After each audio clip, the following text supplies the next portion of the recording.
most of us receive makes us think, well, this must be some kind of illusion.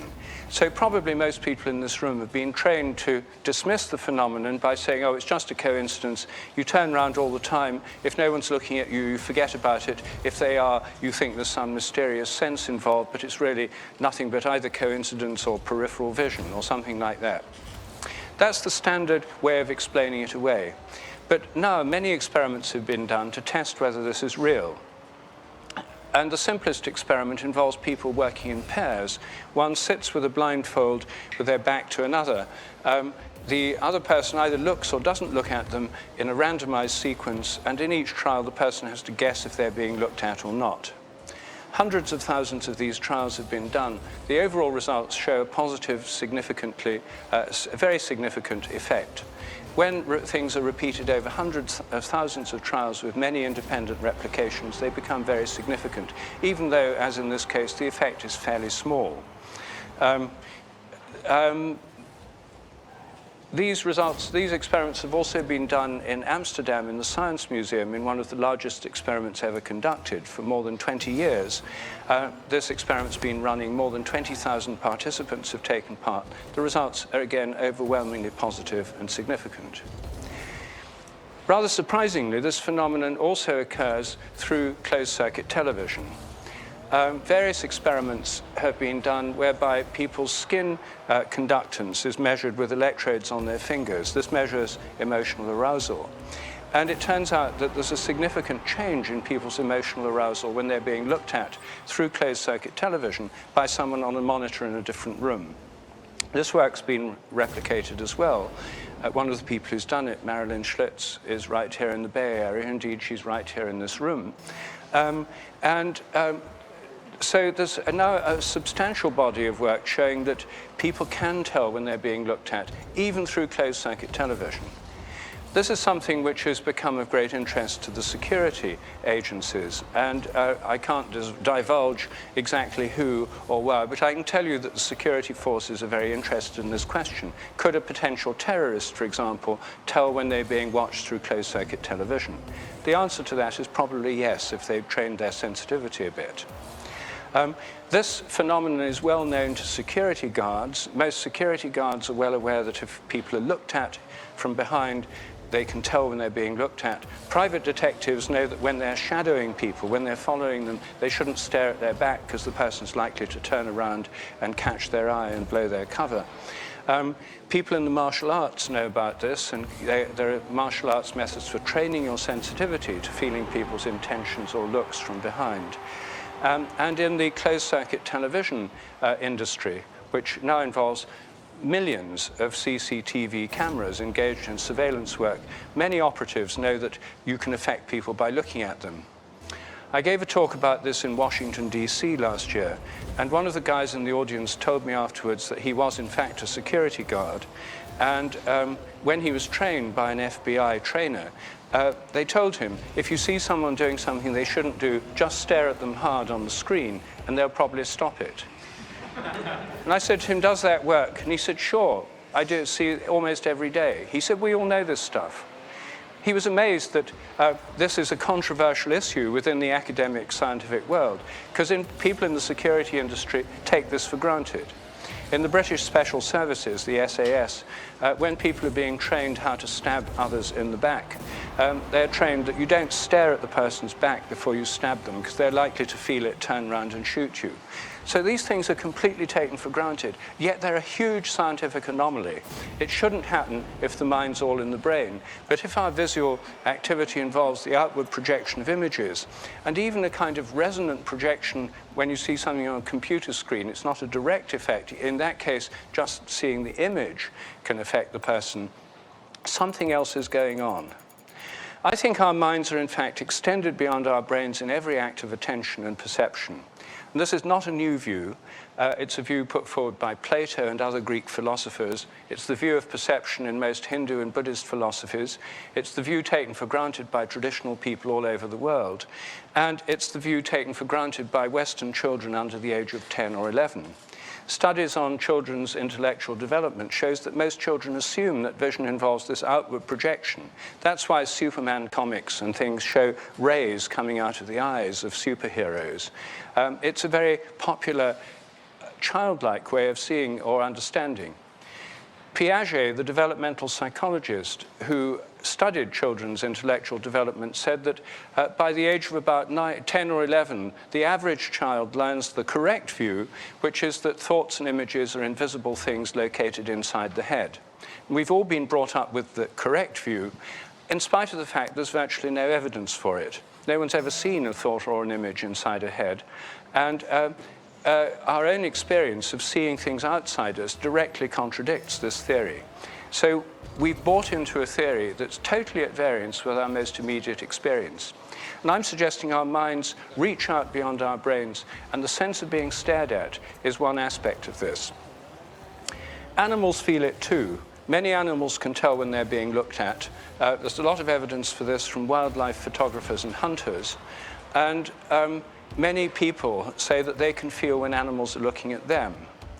Jim Corbett, who was a famous tiger shooter during the British Raj in India, author of books like Man-Eaters of Kumaon, said that his life had been saved on many occasions by feeling the look of a hidden tiger.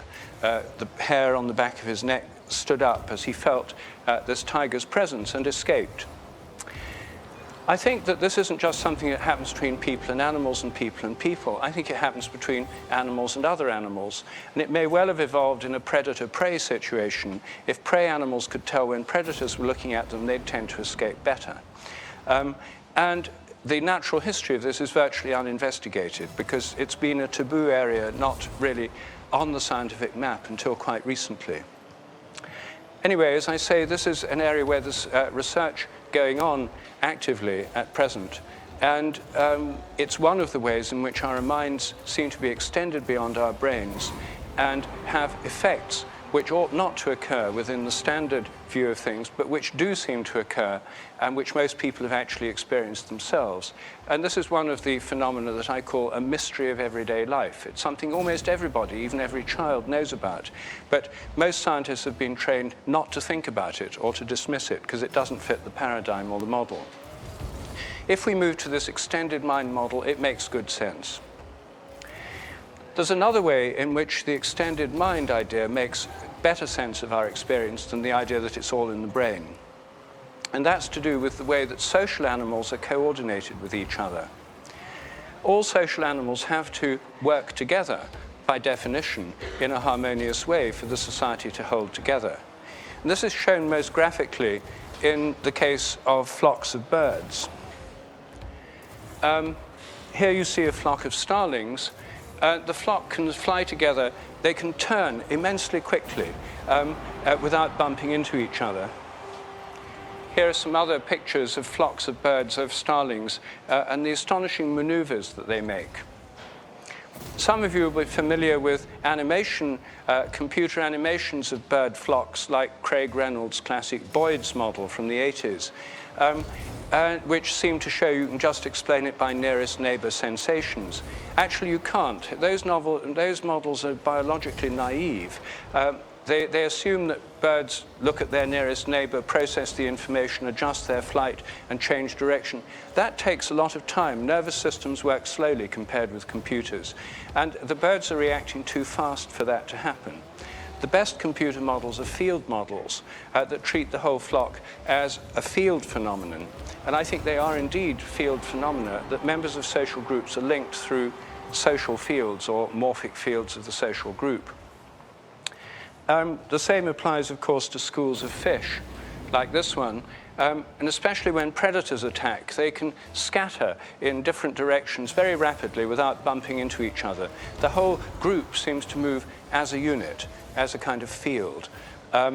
And the individuals move in response to the field, which is both produced by the individuals and acts back upon them. It's more than the sum of the parts acting. It's a kind of emergent field phenomenon. I think all social animals have such fields joining them together, even when they move apart. A pack of wolves, for example, has a morphic field of the group. When some of them go away, like adult wolves go hunting to fetch food for the young that are left in the den, the field isn't broken, it stretches. And I think they remain connected at a distance through this stretched field. A change in one can affect the other through this field that connects them. That, I think, is the basis of telepathy. I think it's a normal means of communication among separated members of animal groups, or even non-separated members. I don't think it's paranormal, I think it's normal, I don't think it's supernatural, I think it's natural, and I think it's essentially a form of animal communication within groups. Another way of thinking about this is through quantum entanglement, and Dean Radin, who gave a talk here at Google some time ago, a few months ago, has written a book called Entangled Minds, suggesting that when people have close social relationships and interactions, their minds become entangled, so that when they separate, there's still an entanglement between them, so a change in one is reflected by a change in another. Quantum non-locality, entanglement of quantum particles, is well known, well documented, and it's in fact the basis of now technological applications in quantum cryptography and quantum computing.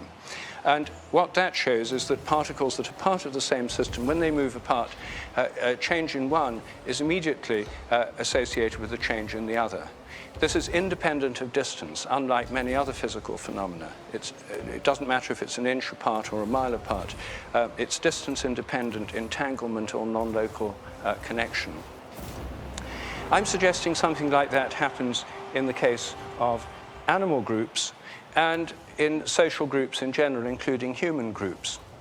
And because I think it's basically an animal phenomenon that we share in because we're animals, rather than some kind of spiritual phenomenon that only humans have, my first studies on telepathy were with animals. And I started with the animals we know best, like cats and dogs and other animals that people live with and get to know very well, and which form bonds with their human companions. The first stage in this research was natural history. Every science begins with natural history, and no one had ever done this. So I collected lots and lots of stories about people, about their pets. What did they see in their pets' behavior that suggested something might be going on beyond normal sensory information? I soon collected thousands of these stories that I classified in a whole series of different categories on a computer database. The fact that people report these phenomena doesn't prove they're right about their reports. But for me, the plural of anecdote is data.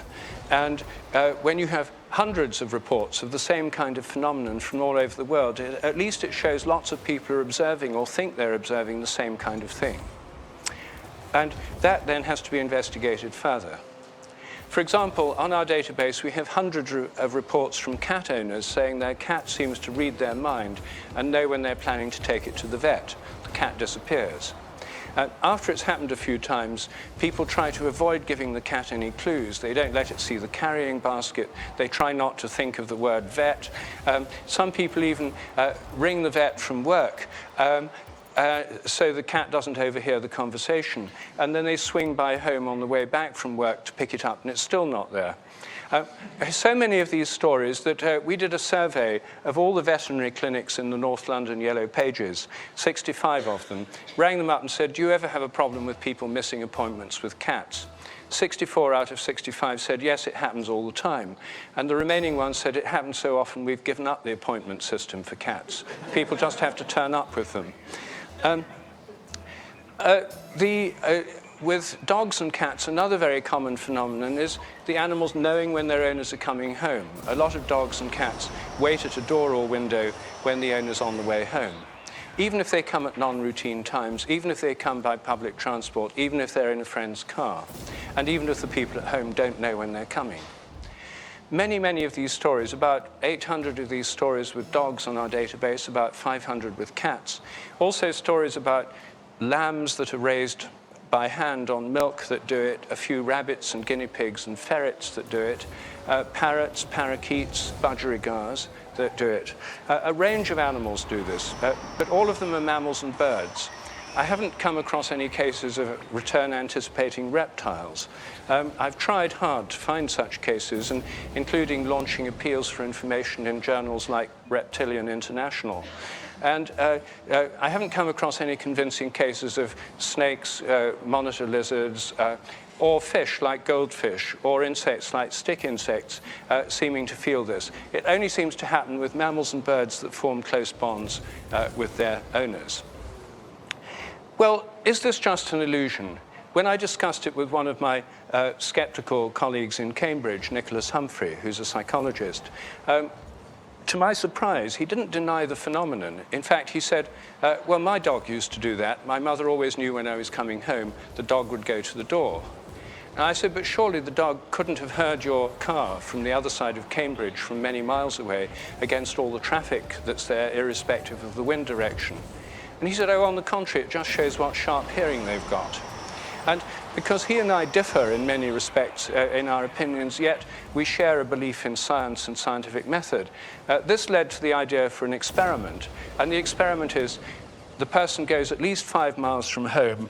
The place where the dog waits is filmed continuously on time-coded videotape. The person comes home at a randomly chosen time communicated by a pager. They don't know that in advance. The people at home, if any, don't know when they're coming. And to avoid familiar car sounds, they travel by unfamiliar vehicles, like taxis. Well, I've now done hundreds of those kinds of experiments with dogs, and the results are pretty clear-cut. The dogs go and start waiting over and over again when the person's coming home. In fact, with the most sensitive dogs, when they form the intention to come home before they've even got into the taxi. This research has been written up. It's published in journals. You can see the full reports on my website. And it's now being replicated by an online open source science project where people are putting up pictures of their dogs waiting at the door on YouTube. So you can actually see ongoing experiments of this kind.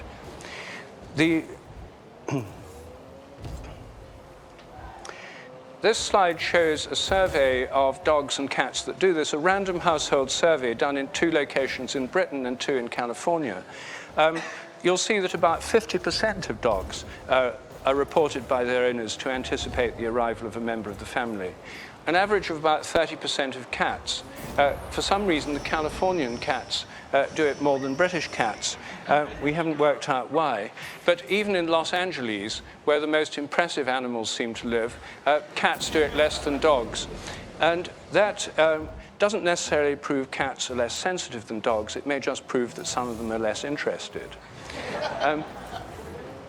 In these experiments with dogs that know when their owners are coming home, we've done lots of these experiments. You can read the details online if you want to. But basically, what these graphs show is the number of seconds the dog stays at the window. And these are 10-minute intervals after the person leaves home. You see, the dog does sometimes go to the window when they're not coming home, like here and here. And when you see the videos, in most of these cases, they're going to look at things going on outside, to bark at passing cats and so on. They're obviously not waiting, but we've included all the data so there's no bias introduced by any subjective judgment. What you see is the 10 minutes of the first 10 minutes of the homeward journey, there, and there. The dogs are at the window most. And they're there also before the person actually gets in the car and the car starts moving. That's because people form the intention to go home before the car actually moves. You have to think about it before you get in the car. But the highest amount of time at the window is when they're on the way home. These data were, of course, challenged by skeptics. As you know, anything to do with telepathy is immensely controversial. There are vigilante organizations that have been set up to try and discredit research of this kind. There are active groups of highly motivated skeptics. They vastly outnumber researchers in this field. The total number of subscribers to skeptical magazines in the US is about 100,000. The total number of full-time researchers in parapsychology is about 5. So they're outnumbered about 20,000 to 1 by well-organized groups of skeptics. And so, of course, and rightly so, this work was criticized by skeptics. One of them, Richard Wiseman, a British media skeptic and psychologist,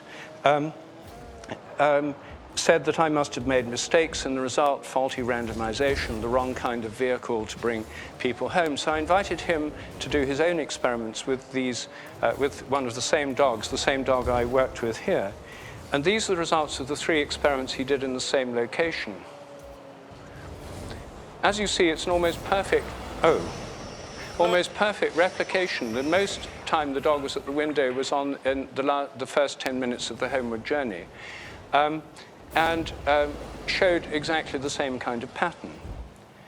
At first, he argued these refuted my results because the dog went to the window before the owner set off, and the rest of the data could therefore be discarded. But in fact, most people don't think that's a valid approach. I certainly don't. He himself now admits that this is, in fact, a replication of the effect. He doesn't agree with my interpretation, but his own results clearly replicated the same pattern as my own. Not only animals, but people commonly show telepathic behavior or sensitivities. These things are widely believed in our society. The great majority of people in America, Britain, Germany, South America, India, in fact, all over the world, think they've had telepathic experiences. Skeptics dismiss this by saying, well, these are just uneducated people prone to illusion, and it's all just a delusion in their minds, a false interpretation of what's happened to them, an inadequate understanding of chance and statistics, and so forth. You're all familiar with those arguments. But starting as a biologist, I wanted to look at the things where this happens most commonly and most biologically. One case in the human realm is with mothers and babies. Many mothers claim that they can feel when their baby needs them. A lot of nursing mothers have what's called the milk letdown reflex. That, for the benefit of the men here, which is the majority, is a reflex that occurs with nursing mothers. Normally, when they hear the baby cry, there's a release of oxytocin from the brain that causes the breast to prepare to feed the baby. There's special changes occur in the breast. The nipples start leaking. Many women experience a tingling sensation. Some women experience that when they're away from their baby. They may be shopping in a supermarket, and suddenly their milk lets down. They feel their breast tingle. Most women, when that happens, assume that the baby needs them. They used to just go home. Nowadays, they call home on a cell phone.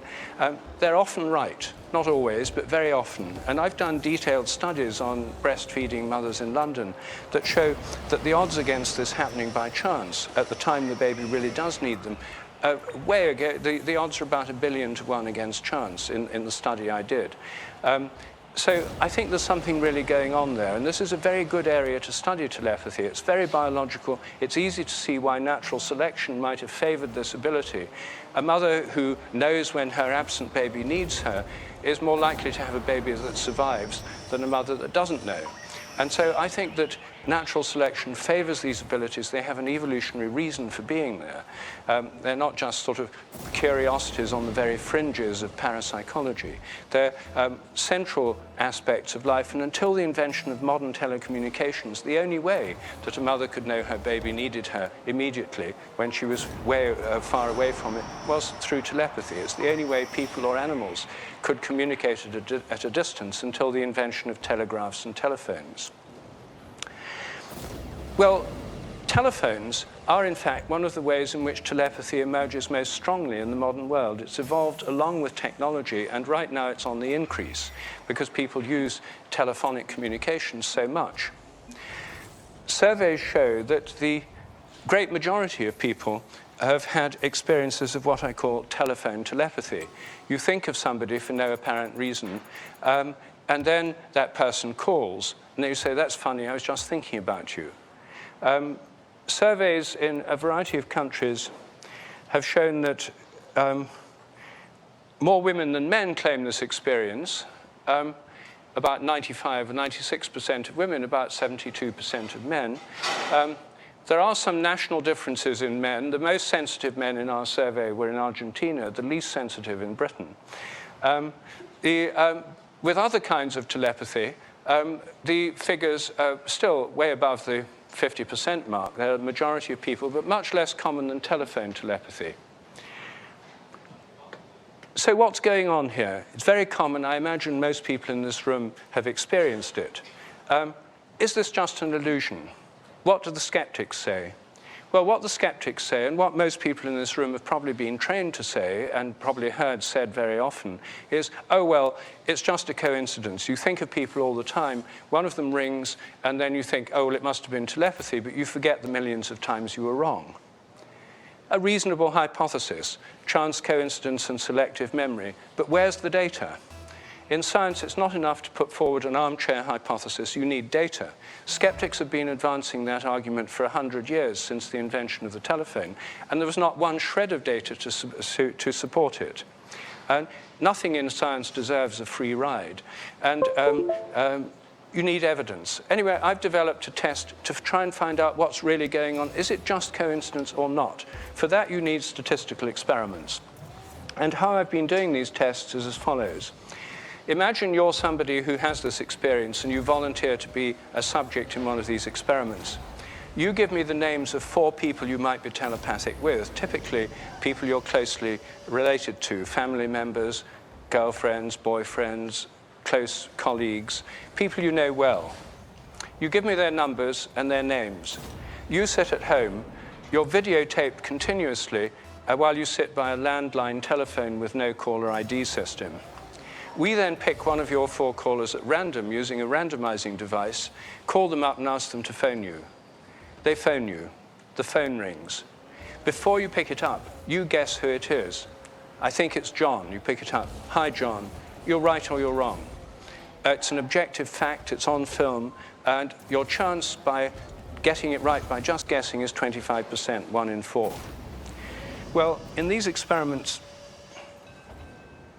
the chance rate, the 25% chance rate is there, and the actual hit rate, 45%, is what we found.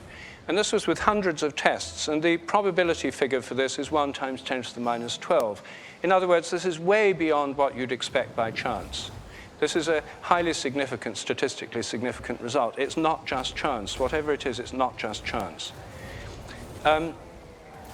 We then did these tests where 2 of the 4 callers were strangers that people had never met, but whose names they knew. The other 2 were people they knew well. And here we found with the unfamiliar callers, the success rate was pretty well at the chance level, just above. With the familiar callers, it was way above chance, in this case, 52%. So these telephone telepathy tests are a new way of testing for telepathy. They've given highly significant positive results.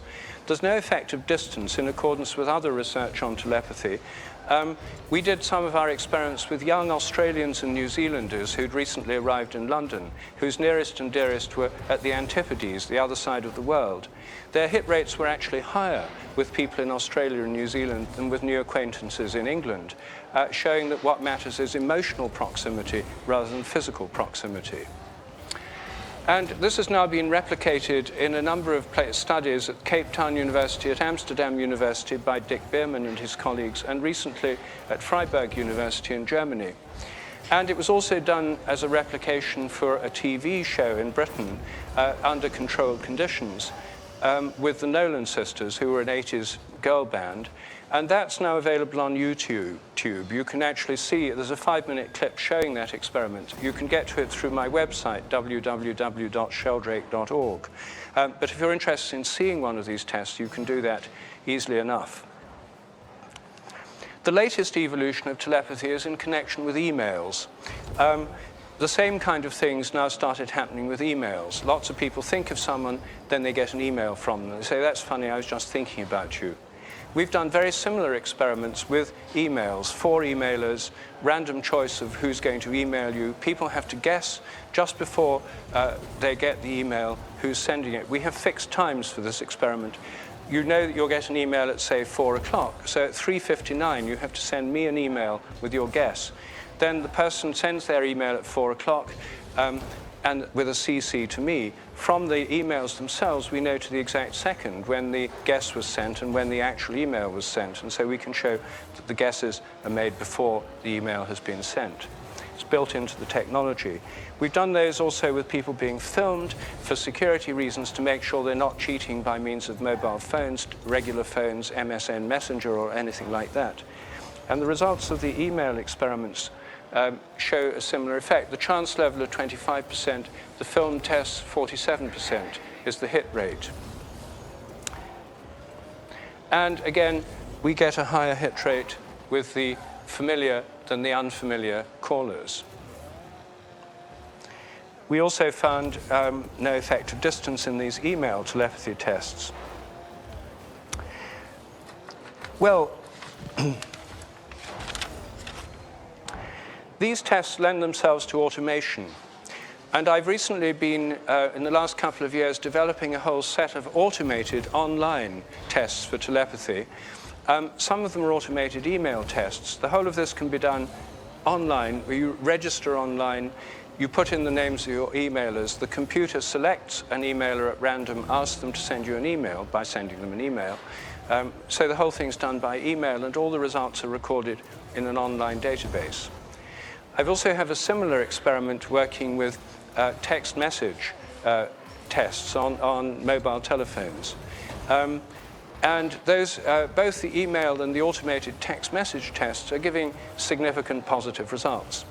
These are being done by anyone who wants to do them. It's completely open science. I don't know that some of those people couldn't have been cheating. Perhaps they were. There's not much incentive, I think, to cheat, because most people are trying to find out how telepathic they are, and there's no point doing it if you're cheating. But some of them could have been. The only way to deal with the cheating thing is for anyone to do it themselves. If you do it, you'll know if you're cheating or not. You could do it with a group of friends who you trust and see what the group results come up with. These can be set as classroom experiments in colleges and schools, and some instructors are already doing this. And when you register for the test, you put in a group name, and people could then recover all the results from that group name online, on the online database. So in some universities, instructors have set these as homework assignments. In a study in scientific methodology, it triggers off a very lively debate among students. It gives results generally positive, which bring in debates about the nature of statistics, and also a debate about could some people have been cheating, and if so, who? The only way you can really guard against cheating is either by trusting people, which you won't trust me if you're a skeptic or anyone else, but you can trust yourself and your friends, hopefully, or by having experiments done under oppressively rigorous conditions where people are strip searched for hidden mobile phone devices, implanted telephonic tooth implants, and spy-type equipment. Skeptics will go to any length to say that people must have been cheating. And actually, there's only a limited number of precautions you can take against it in practical terms. So that's why, by having these experiments wide open for anyone to do, at least